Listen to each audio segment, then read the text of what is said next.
welcome everybody to this panel, which is about the work of the extra working group within the World Academy, which stands for Existential Threats and Risks to All. So what we are concerned with, and not just us, but I think just about everybody, unless they live under a rock, is the emerging polycrisis, the systemic crisis that is emerging from a number of different directions, whether it's nuclear war, climate change, AI, and many other, on many fronts, and also political developments. On many fronts, our future seems precarious, and it would be very good to stay well informed about all these different threats, especially for those people who are in positions of responsibility. However, to do that would be just about a full-time job. Just to stay up to date with, say, climate change is something that I'm particularly interested in and have been for many years, is a huge job. There's so much news in the media. There's so much being published in academic sources. There are many, many reports from some of the major players. And to get an idea of the whole systemic situation is just about impossible. It takes a whole team of people to sort through the masses of information, and that is exactly what we are proposing to do and what we have done. And first of all, Mike, who's been working very hard with Lorenzo on the directory, which is a very large repository of information on all these different threats. Now I'm going to share my screen and show you the website that we've been building. It's not yet a website, but it's so this is what the website looks like. Yeah, can you see that?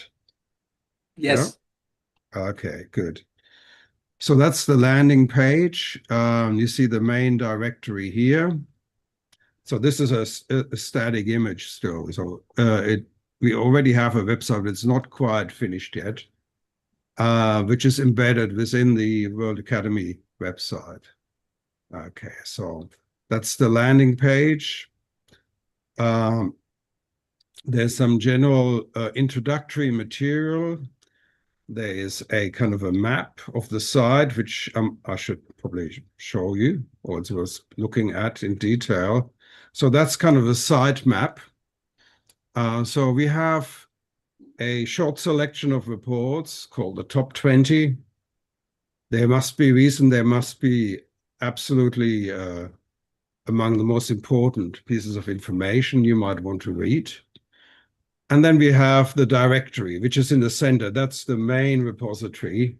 And we have an archive for reports that are good for reference, for research, but not so current. Okay. And that's going to fill over time. It's still empty at the moment because for now we've just selected what is important. So we've got some introductory information. We have some information on what the nature of the threat is, or in a polycrisis situation. It's called 10 Key Insights. And we have some a network of almost 100 organizations, which we think are key organizations in this field. And finally, we have a newsletter, which you can subscribe to. There'll be a subscription form on the website. Sorry, no, that's too small. Okay. So they are the 10 key ideas. How's that? Okay. So that's a directory. They are the main categories and the subcategories. So we've got 5 categories overviews. That means general, broad reports covering several areas. Then planet, people, security, and sustainability, and several subcategories, which will all be browsable. Okay. And then this action to the 10 key ideas, and Michael will say more about that in a minute. Then we have the About page, which just explains a little bit about who we are and what we do. Pictures have yet to be finalized. Contact form. Then we have the directory, of course, the 20 recent reports of note. And you can just click a link and read the report. You can also search the subcategory which it belongs to by clicking on the categorization. So these are just examples. Then this is what the main directory will look like with the four categories. Actually, it's 5. Yeah. So in this case, the security tab is open, and you get to look at the entries. Okay. Some editorial remarks. And this is the news section where you can access the newsletter, find out about upcoming events, read interviews, articles, and reviews that have been in the newsletter. They always publish there first and then go into this repository. Finally, there's a section on networks listing our partners and relevant organizations and networks, also by subject index. And that's all. So I'll just stop sharing now. How do I do that? Oh, hold on. Stop share. Okay, I got it. Okay, so that's just an overview of the website that we've been building, which is a culmination of quite a lot of work. And let me just emphasize that by launching this website, we've kind of emerged from a phase where we really kept our heads down and worked hard to get this together. And now we're reaching out to everyone in the audience who is interested, and we'll be reaching out to the full audience during the General Assembly as well. And we'll be writing an email to all fellows, inviting you to join in if you have any expertise on these areas of existential threats, whether it's climate change or AI or whatever it might be. Have a look at the website. If you can see yourself contributing expertise to those areas, and you think you could help us find the best material for our information hub, that would be very helpful. Get in touch with us, please. We'd like to hear from you. The other thing is we'll have events. We hope to have interviews, webinars, and other events, and maybe also some foresight training available soon. So we'll be in touch with that. And the best way to find out about it is to subscribe to our newsletter. Okay. All right. Well, I'll hand over to Mike now, who's our research director and who has been the driving force behind the directory. Mike, over to you. Hello to everybody. I have a prologue to what I want to say. 20 years ago, in 2005, I attended the WAAS General Assembly in Zagreb on knowledge futures, where I made a presentation that resulted in The Future of Human Benefit Knowledge, Notes on a World Brain for the 21st Century. And this was published in the special issue of Futures in October 2007, edited by Walt Anderson, who was president at the time. And it cited Knowledge for What, published in 1938 by U.S. sociologist Robert Lind on the tendency of modern science to be atomistic. And it also was built on the 1936-37 lectures by H.G. Wells on a world brain. I also proposed annual top 10 book posts for each sector and prioritizing of issues and so forth. Well, nothing happened. My World Brain update was highly idealized and followed, I should note, by an equally idealized essay by Gary Jacobs on the dangerous knowledge and abolishing nuclear weapons. I never had any feedback in my article on futures. Now, fast forward 18 years, WAAS set up a working group on existential threats and risks, and I was somehow fell into the role of being research director. So I started looking at the literature and how people look at existential threats and risks, which are somewhat different, but they also overlap in usage. And what we came up with instead is a small evidence-based and focused version of the world brain that's devoted to human benefit knowledge. And this may or may not work. We're still in the early phases. We have a lot of experimentation and changes and discussion as what's in and out because it requires selection. But instead of a vast world brain with lots of information, we try to boil it down to something that's meaningful. So on the top of all this, I came up with 10 key ideas related to existential threats and risks, and even that is a big mouthful, 10 at a time. So it's broken down in 3 categories. The first category is 3 obvious ideas, or what ought to be obvious. Second category is complications, and the third one has to do with action ideas. Now, the 3 obvious ideas. The first one is that existential threats and risks are growing. It isn't simply that they are there, but there are more of them, and well-informed people are getting more worried.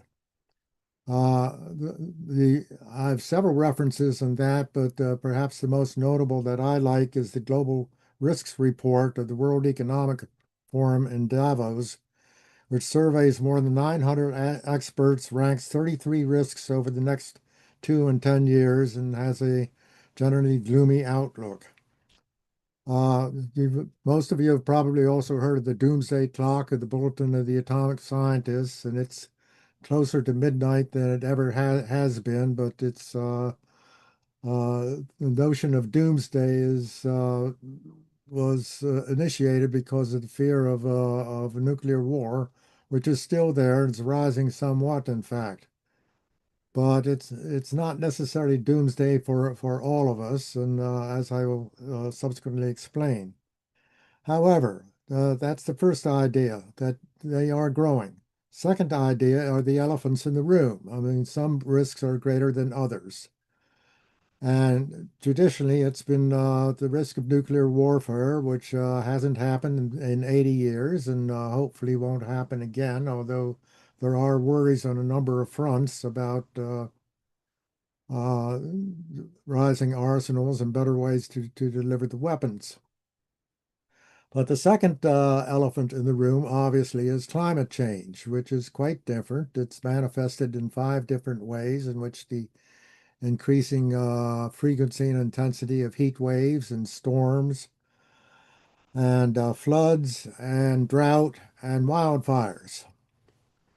The third elephant is artificial intelligence, and especially artificial general intelligence. For those of you who saw yesterday's session, or Jerry Glenn was taking a lead in warning this. And just yesterday, Jerry sent something to me where the administration of you-know-who in the White House is giving a green light to the development of artificial intelligence because we're in competition with China. And so the idea of guardrails, at least being promoted by the United States, is on the shelf, if even near the shelf at the moment.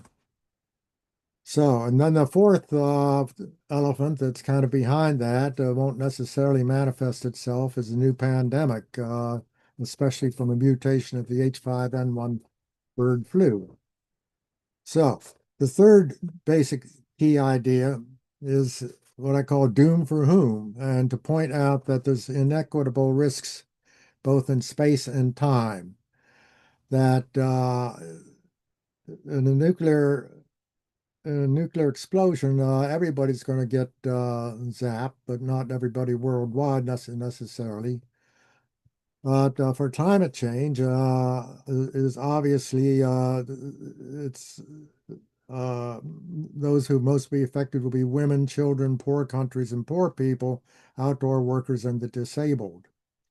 So also you have to consider the young people. The multi-decade lifespans of young people are threatened far more than the lifespans of our seniors. So the bottom line outlook from this is human extinction or a major global catastrophe is not inevitable or impossible. My position is a moderate one, somewhere between panic and poo-poo, tending towards the former over time. It is possible, extinction is possible over the next 15 years, most likely due to AGI without effective guardrails. Without major positive transformation, it is probable in the following 30 years, which is most likely due to climate tipping points, exceeding planetary boundaries, major wars, and or unbound AGI. So just have to think about this over time. Now, the next four key ideas are four complications involved. First, that there's different terminology and definitions. There's all more or less about the same thing. The future-oriented terms are threats, risks, challenges, catastrophes, global shocks, and disruptions on the horizon. Present-oriented terms are polycrisis, global turbulence, which is the title of this conference, and a perfect storm, which is if you think we've seen a perfect storm now, what happens when things get much worse? So there's also, to complicate that, is that there's different definitions under each of these general labels. So arguably, fragmentation is the most appropriate terms for this situation. Okay, that's the fourth key idea. The fifth one is different timelines. Nuclear is quick and could be the total. Climate impacts are scattered, varied, and not total in large areas. So there's many negative impacts over the next few years from AI, and they won't necessarily be all together, but we aren't quite sure what yet, just that there's a potential. On to six key ideas. A complication is that there's different and changing probabilities. An October 2024 report on probabilities of nuclear catastrophe by 2024 had a median 5% probability among 120 experts. Climate change is certain, but the question is always how much and when and where and how soon. Tipping points appear likely, but a question of how soon. And then the key idea number 7 is that there's different remedies and different headwinds. There's many different actions that can be taken or are underway, notably accelerating the UN's 17 Sustainable Development Goals. Also, there are thousands of organizations promoting security and or sustainability, and hundreds of reports advocating desirable and feasible action. For example, just two of them for my top 20, the Global Governance Innovation Report from the Stimson Center in June, and very notably the Global Assessment Report on Disaster Risk Reduction from the UN Office for Disaster Risk Reduction, which describes cost-effective remedies for the big 5 disasters, which are earthquakes, floods, storms, drought, and heat waves that account for more than 95% of direct losses. Many of these losses are preventable.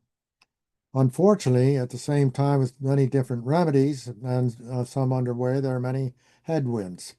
Vested interests, right-wing autocratic governments, disinformation, rising costs, denial, infoglut, and immediate national concerns. Finally, there are 3 action orientations that I have. Number 8 is to combine existential threats and risks with positive trends and proposals such as the SDGs and human security for all. I think that you can sell the idea of human security even better if you point out the existential risks that you're trying to overcome. Number 9 for key ideas is to There are already many education programs worldwide and organizations trying to support it both in schools and colleges and universities. A couple dozen of them that we have listed in the Securities and Sustainability Guide. And they're focused on sustainability right now, perhaps the SDGs, but they ought to be able to approach them somehow and show how human security is a desirable ideal, and at the same time, the existential threats and risks that we have to reduce or mitigate, possibly eliminate in a few cases. Finally, is a key idea that there's going to be lifelong learning for needed transformations. We live in an ignorant society and world where our learning needs are outdistancing attainments. So transformation to greater sustainability and security over the next decades will require continued learning by all age groups and expanded horizons to understand and address ongoing and probably greater global turbulence. So in addition to adding extra to the SDGs and human security for all, human security should be combined with national security. Each should be seen as an essential part of the other, and idealism should be balanced with the realism promoted by extra. 2 or 3 years ago, Netflix had an excellent documentary on life on this planet, 6-part series going back to the dinosaurs, and it is produced by Steven Spielberg and narrated by Morgan Freeman. And at the end of the final category, there's maybe 5 or 6 minutes in which they showed modern life and the suggestion that Homo sapiens may be overrunning the planet, which is true. And then Morgan Freeman had a very interesting statement. He said, well, at least we're the first species that knows where we're headed, which in one sense is correct, and in the other sense is vastly simplistic, because together as a species we don't know where we're at, and this is the problem: is to try to get some collective sense, and to take appropriate actions to actually, save Mike, us in the next century. That speaks exactly to a comment that was just in the chat from. There was just a comment in the chat from Alex Shenderov about whether extra concerns itself with the human mind and the nature or human nature, and definitely that is very, very, very important to consider. You know, what are the underlying causes of human behavior, and what are the reasons why we are not properly addressing some of the threats that we face, even though we have the technological means to do so. And that is a discussion we cannot have today, but yes, we are interested in that, and we'd like to have perhaps a webinar on that specific topic, where we have more time to go deeply into these questions. But I'll hand over now to Lorenzo. Lorenzo will be talking about the newsletter, the ways in which we hope to keep you updated and keep the website constantly updated as an info hub should be. Lorenzo. Thank you very much, Thomas. First of all, good morning, good afternoon, and good evening to all the participants. Thank you very much for joining us today. I'll try to keep myself brief to the 8 minutes before giving space to Artwin. I'll be fully honest with you. We are establishing a certain work stream to operate with the newsletter, in which we will invite you, and we would like to see feedback and collaboration, and so many good comments as the ones that we saw in the chat box. Because at the moment there are 3 different stages in the elaboration of the newsletter, and even in the elaboration of the directory in the future, as this is a very lean working group of reduced manpower. Therefore, although we understand the reservations regarding artificial intelligence, we are still using it with full human supervision. The newsletter is partially assisted with artificial intelligence, such as certain elements of the directory. There are 3 stages in which we are now: the gathering of information, the creating of that information, and then the writing that information. With the gathering of it, we use Google Alerts as a system after establishing a certain type of keywords that are of interest to us based on the different manifestations of existential risk and threats that we have identified. Then we use other artificial intelligence tools, or at least I use them, that allow you to work as a search engine, such as Perplexity, artificial intelligence, and specific custom GPTs. And then another important part of that gathering of information will be to do an open call, a recruitment of collaborators among WAAS fellows, junior fellows, and everyone that could be interested in become a brain cell of this whole effort and sending us any news article, report, or any potential source of information or event that they may deem meaningful for this enterprise. So that will be the gathering of information. It will require a lot of human criteria. It's not that we're fully automatizing it, but precisely because we are a very small working group, we do need certain support of the available tools.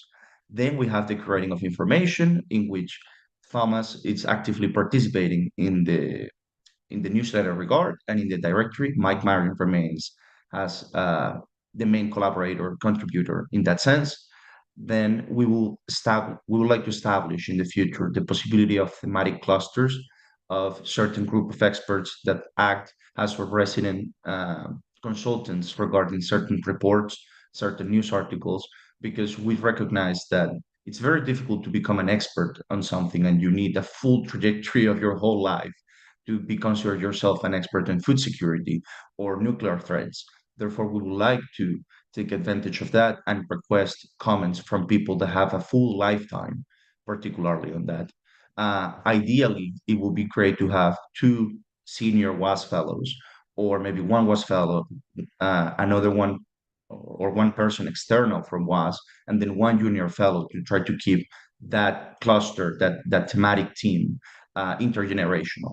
Because of course that the age difference and also the difference in stages of your career will create discrepancies in the perspectives of everyone. And then the writing or diagram of information in the newsletter and in the directory depends on Mike MARIEN, Thomas, me, and probably certain assistants with other tools such as Google LLM Artificial Intelligence Studio, just to go through all the amount of raw content that we need to filter, edit, and then go through and try to pinpoint the most important parts so we can later on share it with you in the upcoming versions of the directory and the monthly versions or bi-monthly versions of the newsletter. But that's pretty much the process, the work stream, the workflow, and our invitation for you to connect with us, and please assist us with the gathering of information and even with the curating of that information, because it's a lot to handle. Thank you very much. Okay, thank you, Lorenzo. And I'd just like to point out that also in this initial phase, we've been driving the information gathering, but in the next phase, we hope that once we've contacted all the relevant organizations, that they will push information to us. So there will be a stream of information coming to us. And we don't want to compete with existing services, but we want to really provide a platform to host information, to advertise information from all the main providers. It's, I think, really the role of the World Academy to be a facilitator in information flows, in networking. Okay, I'm handing over now to Ortwin, who will talk to us about polycrisis, about the interwoven crisis that we now face. It's not just different silos, different categories, but it's a systemic problem. Ortwin, over to you. Well, thank you very much, Thomas, and I'm very glad also to be associated with this group here, and I learned a lot about what they had discussed in the past. What I would like to contribute is a publication that has just been published a few weeks ago, and I put it in the chat, in which Huan Liu and myself, Huan Liu is a professor for disaster management at Kyoto University, And I was there for 3 months as a visiting professor, and we both tried to make a summary of what it means to be confronted with polycrisis and systemic risks. And I would like to make it crisp. We had identified 5 major elements or properties of polycrisis or systemic risks leading to polycrisis. And I'd like to mention those because I think they're quite crucial for understanding the nature of polycrisis. So the first one is complexity, and I'll go a little deeper into those ones when I have listed all of them. First one is complexity. The second one is intersectoral connectiveness. The third one is system exceeding consequences. The fourth one is deep uncertainty. And the fifth one is nonlinearity with tipping points. Now, let me go a little deeper into each of them. Complexity, I mean, is a word that has been very fashionable, but what we really mean is that we have a lot of intervening variables between causes and effects that make it almost impossible to have really good predictive models. So what we can do basically is to say either, after the fact what happens, we can try to model the most important influential factors and triggers. Well, we should be aware that we cannot have a clear picture of everything, and that there are a lot of connections that we will probably miss. And that, of course, makes it very difficult for scientists to become credible in the discourse. That's one thing. And secondly, it makes it also difficult for politicians because they're not quite sure what to believe and not to believe. And the demarcation lines between fake news and probable news and certain news is not easy to draw. The second point, I think even refers more to issue of crisis management, is that crises now trespass the system in which they are embedded. It means that we cannot govern risks anymore in silos.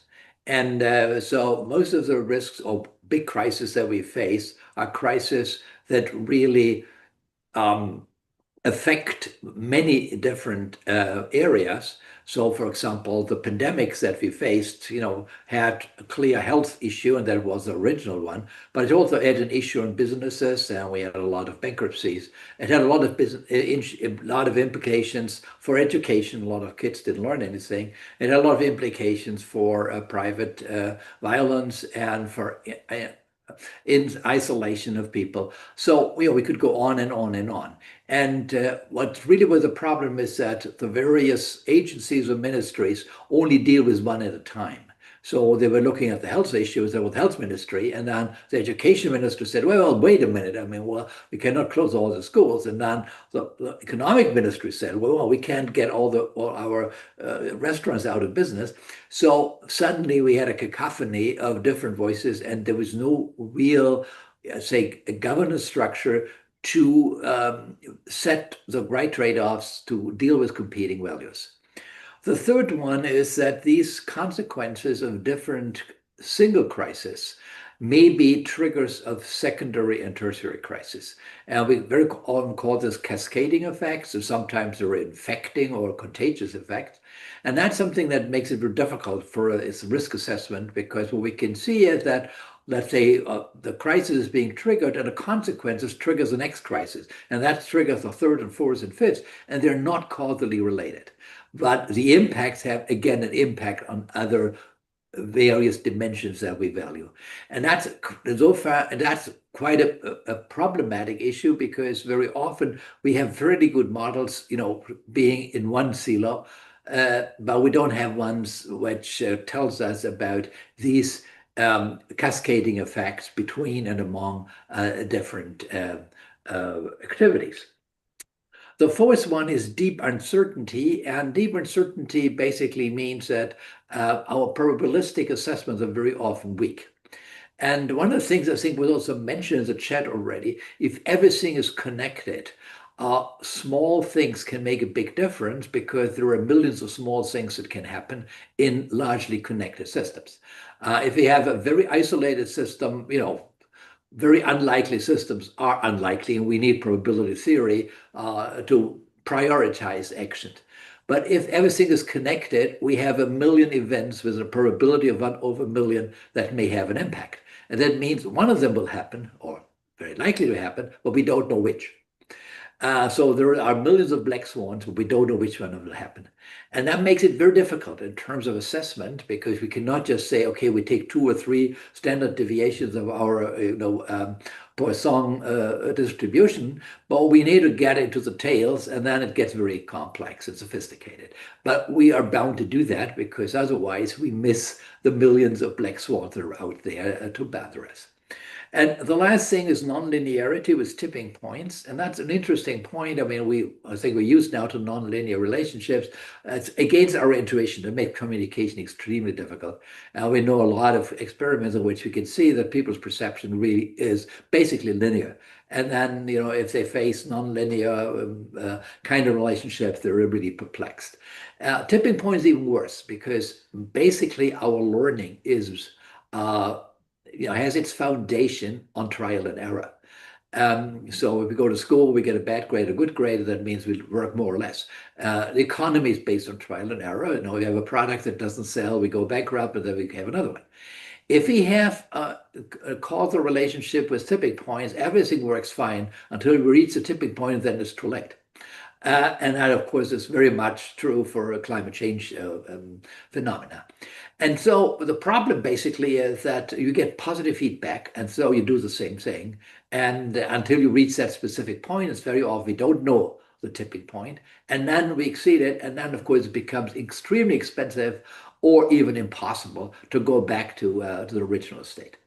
And that means we have to anticipate something before we actually feel the consequences. And we can see that in pharmacology, we had that people, we know a little bit of a high probability of, let's say, getting a breast cancer, and you do something in advance before we have any pain and before we have any visibility of a tumor. That's extremely difficult. And it's also ethically a very difficult question. But nevertheless, if we think we have these kind of existential risks with tipping points, we have to do something before the tipping point is reached. And that is extremely difficult to communicate. It's very difficult to get resources for that. And it's also difficult to convince people that that's necessary. So in line, what we're really facing are these 5 very difficult properties of these systemic risk of polycrisis: complexity, intersectoral interconnectedness, system exceeding consequences through contagious effects and cascading effects, deep uncertainty with all its implications, and nonlinearity with tipping points. And I think those are the kind of properties that we would like to explore more quantitatively and qualitatively to get a better idea of how to assess these existential risks, but also better management and governance structures. Thank you very much. Fantastic, Ortwin. That's a great overview of the complexity, of course, of the business of predicting the future, which is impossible. But there is such a thing as foresight, and there's good and bad ways of going about it, and none better than David Harris, who's a member of Extra, our next speaker, to speak about that, because David is a foresight expert. And I hand over to him, and perhaps he can also address some of the questions in the chat about, what can we predict? How can we go about reducing, building scenarios, understanding what could happen, understanding also the uncertainties. But I'll leave it to you, David. Over to you. Let me start then. When I really enjoyed your presentation. I don't know that you can see this, but here's one of my textbooks. I love the cover. Strategic Foresight, Learning from the Future. And I see, yeah. Hey, the pencil and the bottle opener. How many times have we had a problem doing something we thought we knew how to do? Yeah. About 50 years ago, I left the Flat Earth Society because I knew that I had to be able to find some way to think or to look over the horizon. Even with our telescopes and binoculars, unless you get on high ground, unless you have a mindset for looking over. In my mindset, Extra is a very excellent tool for human security foresight. Human security, another one of the activities I've been involved in for decades. Zortwin and others have pointed out, we're in a turbulent probably underestimates it.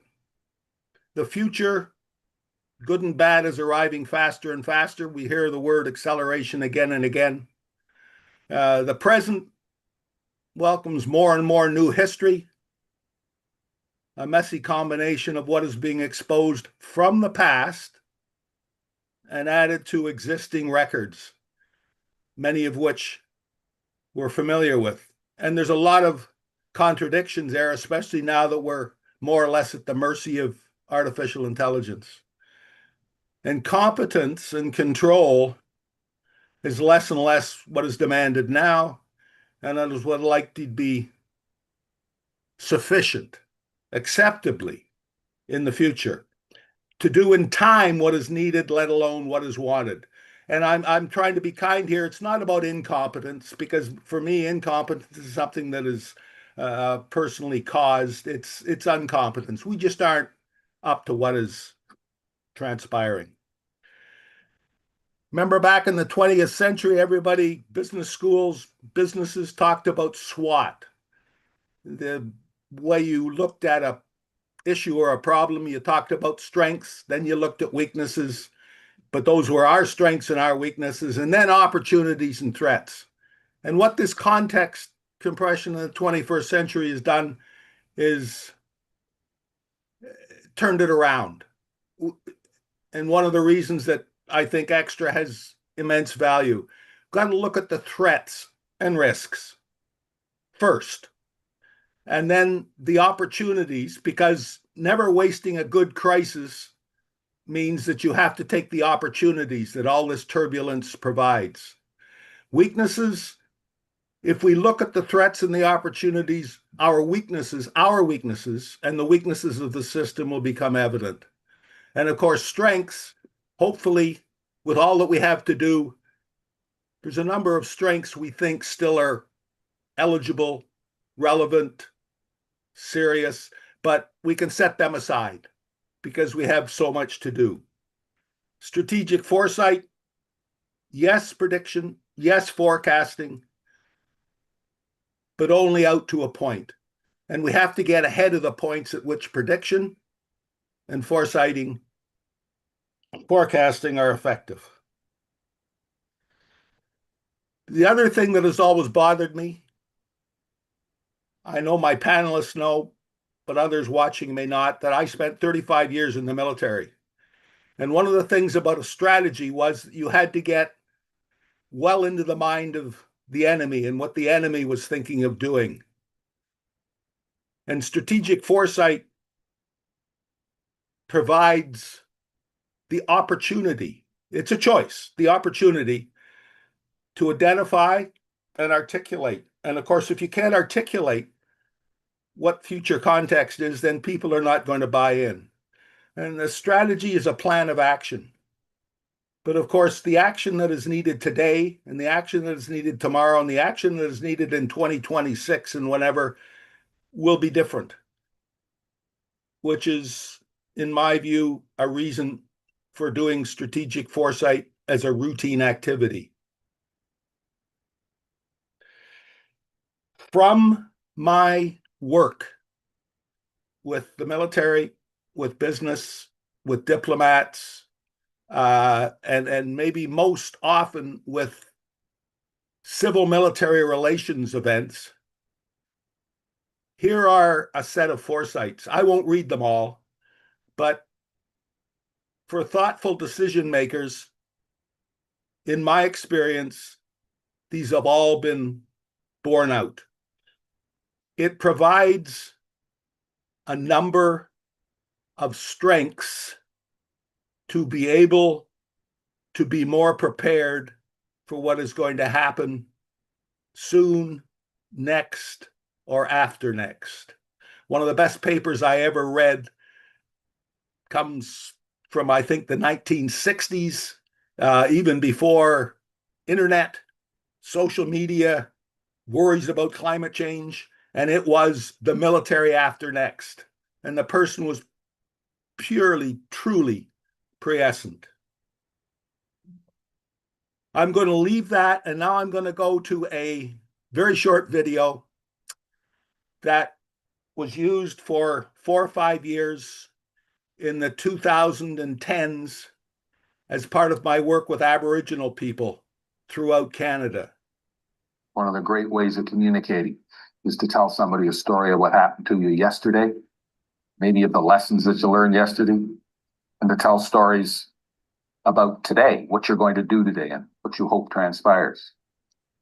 We don't know what the future is going to hold. So one of the great ways of thinking about the future is to tell stories about what the future might hold. And if we do that together, we're sort of setting ourselves apart from all the daily concerns and urgencies in a non-liable setting and enjoying telling stories about what we hope the future will bring. The future right now is all fiction. We do not know what will happen, but something will happen. And if we use our imagination, and if together we open up with stories, we will see patterns, and we will see signals, and we will see indicators of things that are more likely to happen. Foresight recognizes that the future is inherently uncertain and unpredictable, and therefore it can't be forecast and it can't be predicted, but it must be prepared for. The main goal of foresight is insights that you can use today to better prepare for and shape the future. Be brave enough to open up. Be brave enough to tell stories that you might not tell in normal daily circumstances. Be open enough with your fellow participants to let your biases and your assumptions and your interests, to put them on the table. Because if you do that, they are more likely to do that. And the more often and the more thoroughly everyone's biases, interests, and assumptions are put on the table, the better the foresight exercise will be. Thank you. Thank you, David. Very good point there.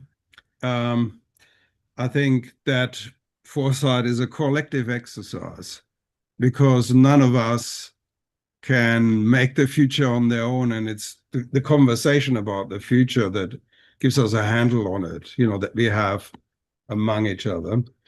But I'd like to now open the floor to some questions.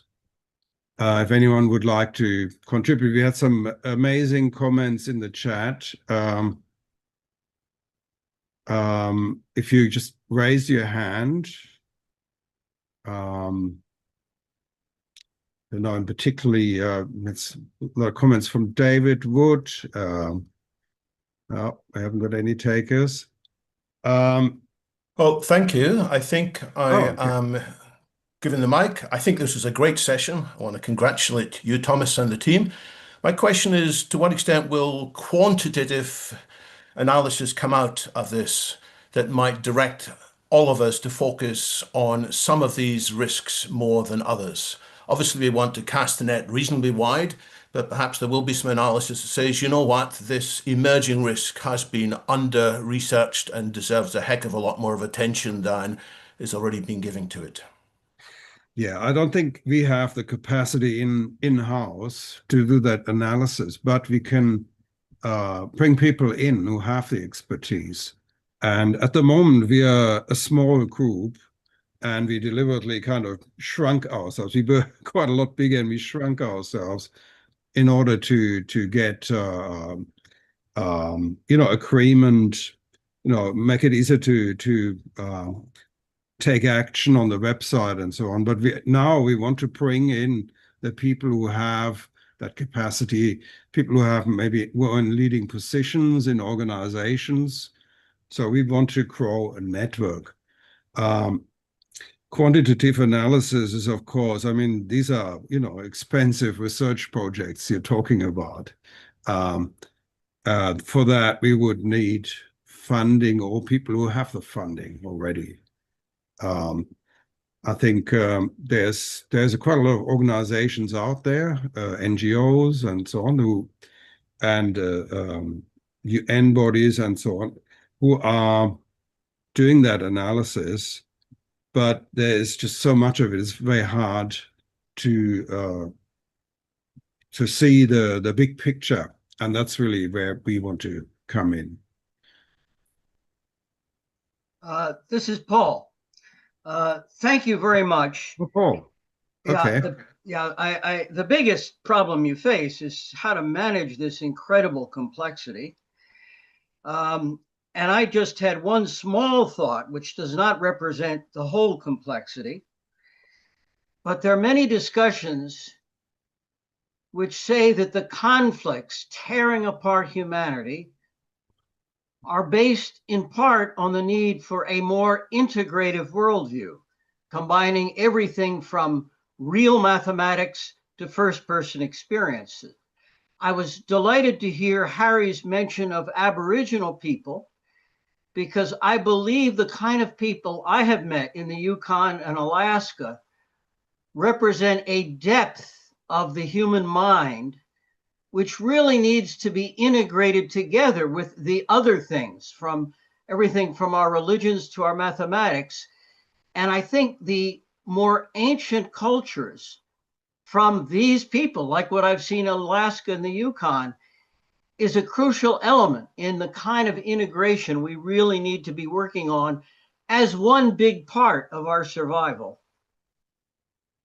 Yes, I completely agree, Paul. I think the fundamental problems we have are ethical, moral problems, and the sort of, perhaps it has something to do with the way our lifestyles have changed from what we were used to for millions of years, living as hunter-gatherers, early agriculturists in small communities, and the kind of rapid growth of world population, the complexity that we our lives that we face in our daily lives, the alienation, all that has changed the way we relate to each other. It's kind of detached us from our moral moorings, and I think that's a major problem. My work is on food security and food system threats, and I think for me the key problem is, and I'll be on a panel later tonight in a few hours, is the collapse of moral economy. So there are deeper social and ethical issues that I think Lorenzo and David also wanted to say something. Behind me, you will see a very large stone cut done in 1962 by a person who became a friend of mine when I worked and lived in the Arctic, Pudlo Pudlat, in Pond Inlet, Canada's Inuit Artist Construction Center. The Loon Speaks to the Fish is the title, and it sort of sets my communications ideas in motion. The Inuit, Indigenous people, certainly in Canada, think about 7 generations.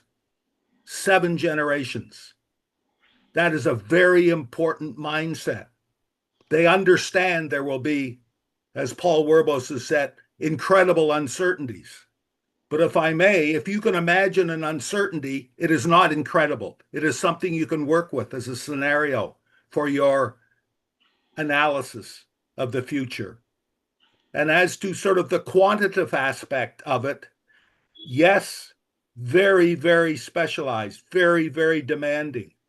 But as to priorities, we know right now what is of most concern to us. And if we share that and look forward, either to how well we've prepared now or how well we might be able to prepare in the future, then I think we can get ahead of some of the quantitative. We've been told to close the session. It was a pleasure. Thank you, everyone, the speakers and our audience, and thank you for the questions. We hope to stay in touch.